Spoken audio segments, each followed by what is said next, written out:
If you're anything like my clients, you've probably spent 6 to 7 figures on AI tools. And you were promised this great revolution in productivity and team improvements and output, etc. But you ended up getting silence. You may experience some symptoms like your sales reps ignoring AI suggestions, dashboards full of hot air, and ultimately your ROI is zero. But here's the real fact of the matter, and here is the true unlock. You gave AI a library card, but you forgot to give it the library. And this is what I like to describe as the anatomy of a failing AI strategy, especially in the RevOps world. A lot of our clients, they end up having the same typical AI rollout. They buy this great new shiny AI tool, they plug it into their CRM, they spend 30 minutes training, and they sit there and wait for the magic to happen. But the magic never ends up coming. And the fact of the matter is, the AI isn't stupid, right? It's really starved and it's blindfolded by the implementation. Here's the real honest truth. AI is an execution multiplier. It works on strong foundations and it exposes the weak ones. And let's be real, your customer story is scattered. You have HubSpot for your CRM, you're using Gong for sales calls, you have Google Analytics for product usage, and you have Zendesk for support. Each one of these end up living in their own data silo and they don't communicate effectively with one another. What AI really misses is that bug report that was filed last week, how product usage dropped by 10%, the champion that just left, and that critical email chain that made or break a sale. Connecting to a data source does not equal providing context. And this is an important point. The real unlock here is not that old conversation we were having, prompt engineering, about how you ask the question. You can't really prompt your way out of a data silo problem. The real solution and the real unlock for AI here is context engineering. And that's the systematic design and delivery of decision-grade information to your AI. And here's the key difference, because you might be confused on why context engineering is so important. Well, prompt engineering is like asking an intern to write a report with limited information and it provides a guess. Versus context engineering, you give an intern every document, every transcript, every dashboard, complete context, and it's able to create in-depth intelligent synthesis. Prompt engineering is really your instructions. Context engineering is everything that surrounds that prompt. So really, to empower AI, you need to be a context engineer. And that is the architect of a company's central nervous system. So let's dive in real quick on an example of how to engineer context.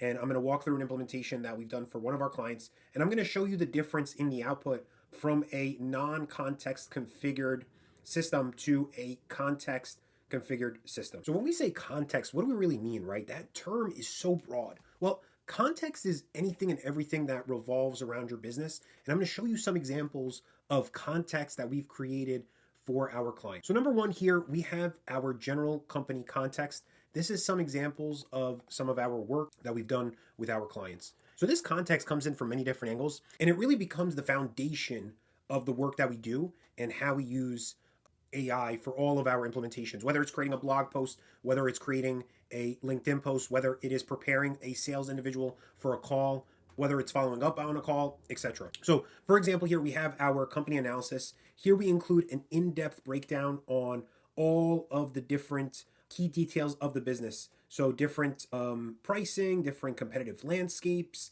different key differentiations, different key findings, etc. We also have a little bit of a general ICP breakdown here as well, where we run through and define out all of their different ICPs.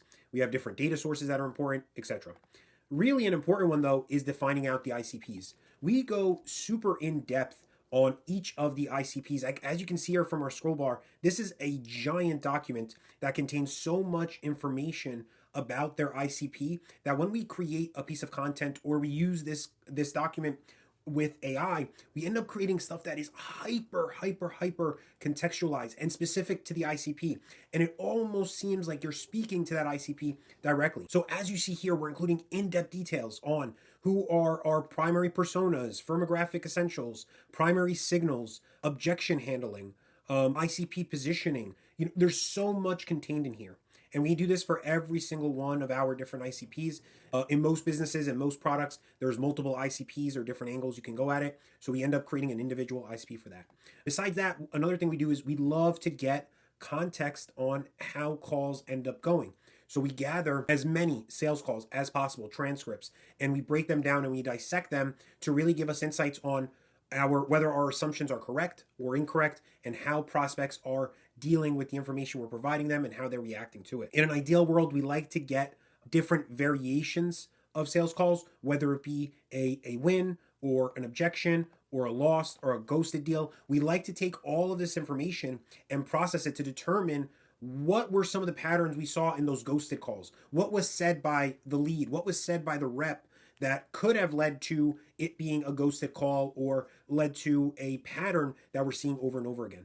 Another big piece of context we like to use too is website visitors. We like to see how are people interacting with the site? Who's interacting with the site? This allows us to identify how our ICP is interacting with our content and what content is resonating with them. And ultimately, if I have a sales call upcoming with one of these leads that have visited our website, I can look at all of the content that they've read up on and I can position the call around that. So if I have many different services and I saw that this one lead is spending a ton of time on this specific piece of content, then I'm going to position my entire sales call around that.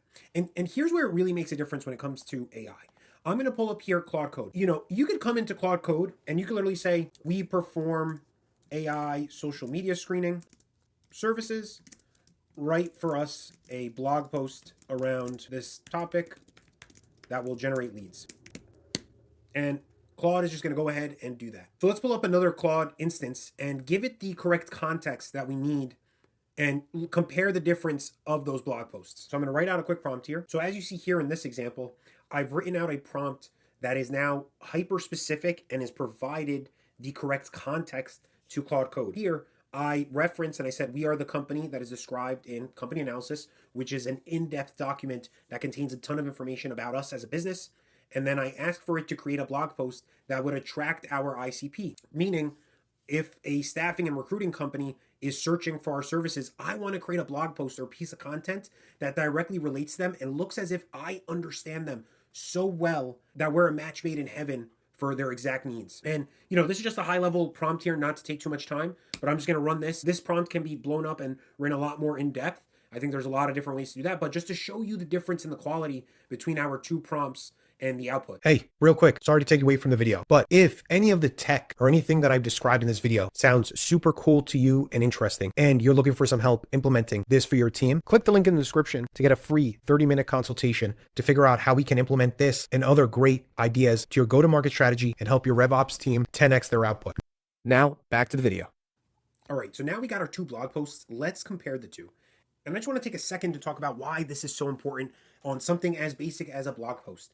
Number one, you want to rank for the keywords that are relevant for your ICP, whether it be on Google or on LLM responses such as ChatGPT, Claude, etc. Besides that, you would like for when that ICP visits your site and they look at your content has to speak to them. The more specific your content is to that ICP, the more they feel like you understand them and the more they feel like it is the right fit. And it allows you to do a couple things. Number one, build authority with that client. So it feels like the company they are reviewing or assessing understands them. Also, two, it gives them the feeling that there would be less friction with working with you because you understand them. It's a no-brainer because you're comparing a generalist to a hyper-specific service provider. So let's just dive into these two blog posts and look at the difference. Here on the left side, this is our general prompt that we created without giving too much detail. It described, every hiring manager knows the feeling. So already, like if I'm not a hiring manager, then this doesn't even resonate with me. I might exit the page and just close right out of it, right? Versus here, I am talking about different problems that I might not care about. Like maybe I don't have legal exposure that I care about. Maybe these are not the top reasons that I want to look for when I'm screening applicants. So now let's compare real quick the output for our staffing and recruiting ICP. Number one, you can already tell from the title, it's super specific on what this ICP might be searching for. So in staffing and recruiting, they're probably searching for criminal background checks, right? Versus in this one here, we're just talking about why AI social media screening is essential.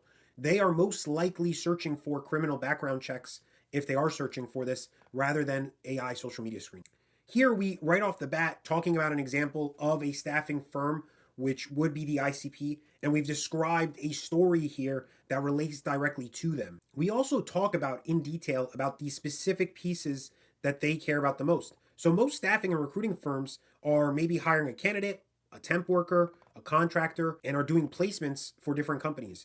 So here, right off the bat, we're talking to them directly on the type of work that they perform and they accomplish. So to close this out, guys, as you can imagine, AI is a very powerful tool, but AI goes nowhere real quickly if you don't provide the right context. And that's one of the number one things that we end up doing when working with clients. We spend the time in the early days to gather and create these great documents that you see here on the left side so that we are able to allow them to use AI to power their go-to-market strategy and their RevOps implementations.